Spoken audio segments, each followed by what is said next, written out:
안녕하세요. 모든채소입니다. 오늘은 2024년 7월 21일 방금 전 엔비디아의 AI 버블이 조만간 붕괴될 것이다 라는 기사를 읽고 왔는데요.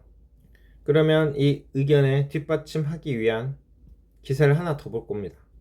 저는 엔비디아 주주고요. 소심한 개미 투자자라서 지금 여기서 쌍봉 만들어지고 내려갈지, 그 다음에 여기서 데드크로스 나왔는데 여기서 계속 더 하락할지에 대해서 상당히 관심이 쏠려 있는 상황입니다. 자, 모틀리 풀 기사를 번역을 해볼 건데요. 여기서는 강세론과 약세론을 비교하여 논리를 만들어냅니다. 자, 키포인트 첫 번째, 만약 인공지능이 이러한 과대 광고에 부응한다면 애플의 20년 주식시장 성공은 엔비디아의 모델이 될 수 있을 것입니다.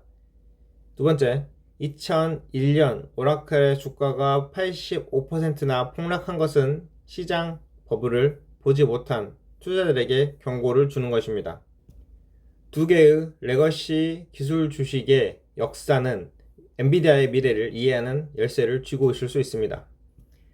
엔비디아 주식은 2년도 채 되지 않아서 1000% 가까이 상승했는데 이는 2022년 말에 $10,000를 투자했으면 지금은 거의 $100,000가 되어 있을 것입니다. 아무도 무슨 일이 일어날지 예측할 수 없지만 엔비디아에게 앞으로 가야 할 길은 두 가지입니다. 한 가지 길은 유망하고 다른 한 가지 길은 정말 무섭습니다. 어느 쪽이 더 가능성이 있는지 알아봅시다. 먼저 상승론. 엔비디아는 2004년경 애플입니다. 애플의 핫한 신제품은 아이팟이었고 그 이후로 3년 동안 아이폰을 출시하지 않았습니다. 그럼에도 불구하고 애플은 이미 세계에서 가장 큰 회사가 되는 길을 가고 있었고 2004년 애플의 주식은 200% 이상 성장하여 S&P 500에서 최고의 성과를 누리게 되었습니다. 애플은 2004년부터 오늘날까지 시총이 36%의 연간 복합 성장률로 급등했습니다. 20년 전에 투자한 $10,000의 가치는 오늘날 $480만 이를 것입니다. 여기 차트에 보면은 애플의 토탈 리턴 그로스가 나왔는데요. 이렇게 크게 엄청난 상승을 한 거죠. 엔비디아가 이 성과를 반복하는 것은 엄청나게 어렵지만 가능합니다. 인공지능은 흥미로운 신기술이고 20년은 매우 긴 시간이며 회사는 자사 주식에 대한 높은 기대에 부응할 수 있는 충분한 활주로를 제공합니다. 그러면 약세 케이스는 어떻습니까? 엔비디아는 2000년경 오라클입니다. 인공지능은 유망한 기술이지만 과대 광고가 되어 있을 수 있습니다. 인공지능 주식의 가치 상승으로 인한 주식 시장의 거품이 형성되었고 이것이 터지면 엔비디아의 주식은 고통을 느낄 것입니다. 간단히 말해서 오늘날 엔비디아는 2000년의 오라클 같습니다.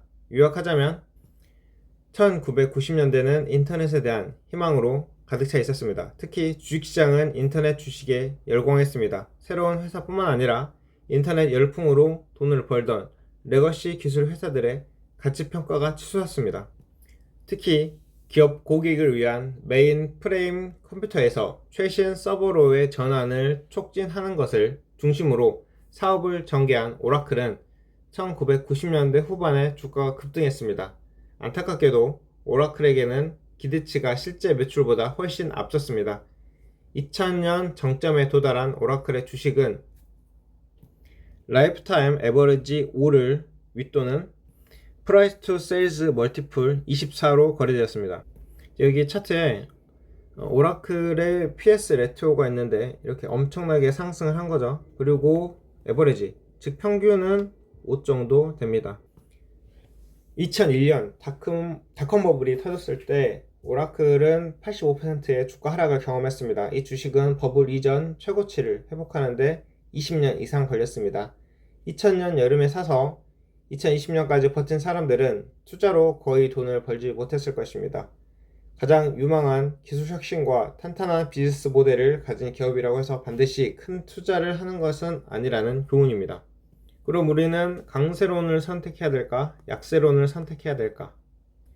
한편으로 엔비디아의 PS 비율은 2001년에 있었던 오라클의 PS 비율과 매우 유사합니다. 그렇게 되면 엔비디아의 강세장은 잠시 멈출 것입니다. 간단히 말해서 지금은 주식이 너무 비싸서 어느 정도는 적당히 해야 합니다.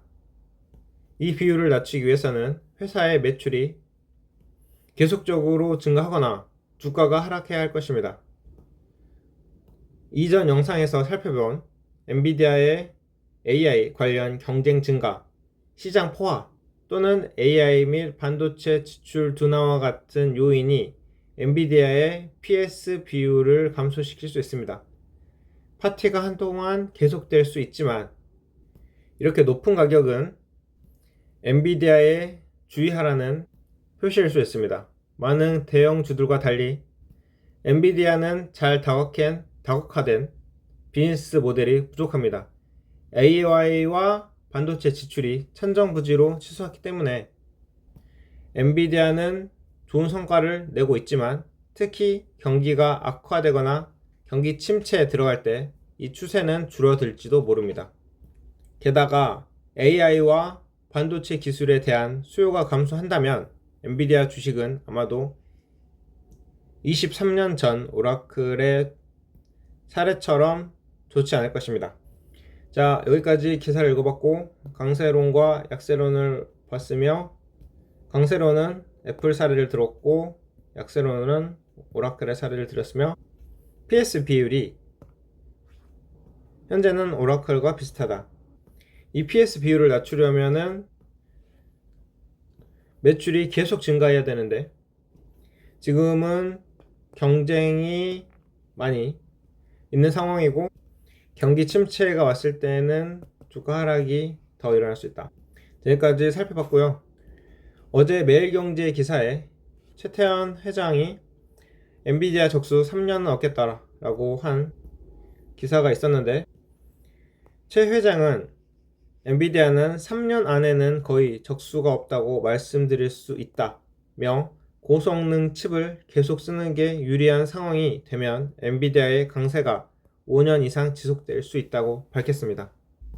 이어 SK의 지속적인 성공은 네이버 등 AI 테크 기업에 달렸다고 강조하면서 금이 안 나오면 곡괭이를 못 판다며 직접적으로 AI 사업을 하는 네이버가 돈을 벌어야 하며 SK의 전략은 AI 데이터 센터 솔루션까지 붙여서 가장 적은 비용으로 금을 캘 수 있도록 도와주는 것이다.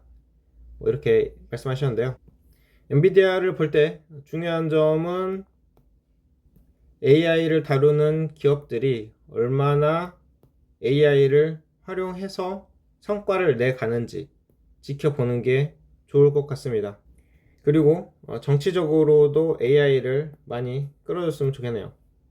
자, 정치적이라고 해서 제가 한번 더 예를 들어볼까요? 지금 AI 바로 직전에 어떤 거대 광고 붐이 있었죠. 전기차. 그래서 테슬라가 많이 올랐죠.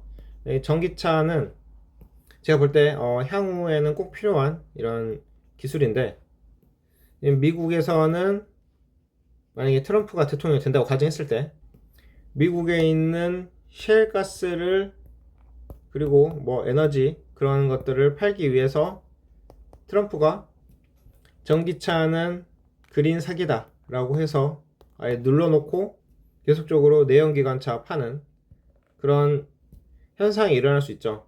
그렇게 되면 전기차 업체 거의 다 많이 힘들 거예요. 그래서 테슬라는 계속적으로 AI, 로보틱 뭐 이런 걸로 해서 다각화하려고 하고 있는 거고, 또 한 가지 더 이야기를 하자면 그러는 동안, 즉 미국이 전기차 산업 누르는 동안 중국은 여기서 앞서 나갈 수 있겠죠. 중국은 그동안 황사 같은 걸로 해서 환경 오염이 심했는데 전기차로 도입을 하면서 제가 중국에 가니까 4월에 가도 황사 그렇게 없더라고요. 그리고 이 주행 거리가 문제인데 현재는 주행 거리가 뭐 아주 잘 나오는 게 뭐 800km 이렇게 가고 어떤 중국 업체는 1000km 간다고 하고 또 하이브리드 사용하면은 2000km까지 BYD에서는 간다고 이렇게 나오는데, 그러니까 일단 전기차 기술이 발전을 하면은 이게 이 석유를 넣어가지고 다니면 이제 석유 넣는 공간도 있고 무게도 있고 하니까 그냥 한 얼마? 한 700, 800km 그냥 그렇게 간다고 가정을 하면은 전기차로 해서 기술이 개발이 되면은 더 갈 수 있는 거잖아요. 지금 뭐 1000km, 2000km, 3000km 계속 올라갈 수 있는 거죠.